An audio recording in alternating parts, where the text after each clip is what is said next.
আমি বুঝতে পারি না। আমার মা বিয়ে বাড়িতে গেলে যা যা শো করে দেয় আমি আর পারবো না থাকতে।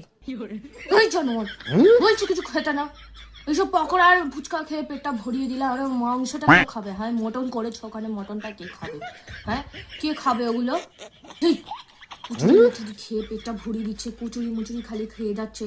মটন করেছে মটন, তুই জানিস কাপ প্লেটে শেপ দিয়েছি? মটন খেতে হবে ভালো করে, মটন খেতে হবে। খেতে পারবি না আবার কি? দাঁড়া। হ্যাঁ হ্যাঁ দাদা, দিয়ে যান ওকে 4টে মটনের পিস দিয়ে যান। বাচ্চা মানুষ তো বুঝতেই পারছেন না, বলে দিয়েছে আর কি। না খেতে পারলে আমাকে দিয়ে দিবি জানোয়ার দুটো, চুপচাপ নিয়ে নে একদম চুপ। মিষ্টি খাচ্ছিস না কেন আবার? মিষ্টি খাচ্ছিস? মিষ্টি খা, মিষ্টি খা। না আমি রসগোল্লা নেব না। মিষ্টি খাওয়া খেতেই হবে, নয়তো আমাকে দিয়ে দিবি তুলে। চুপচাপ নে, না বলবি না, একদম বলবি চল যখন মিষ্টি আসছে চুপচাপ মিষ্টিটা নিবি। আরে আমি বুঝতে পারি নিজে কাপ প্লেট দিয়েছে বলে তার টাকা তোলার জন্য গেছে, তো আমাকে কেন নিয়ে গেছে? রসগোল্লা পাতে নিবি, রসগোল্লা পাতে নিবি, চুপচাপ নিবি, আমাকে দিয়ে দিবি। মটন নিবি, মটন নিয়ে আমাকে দিয়ে দিবি। তাহলে আমাকে কেন সাথে করে নিয়ে গেছে? আমাকে কেন সাথে করে নিয়ে গেছে?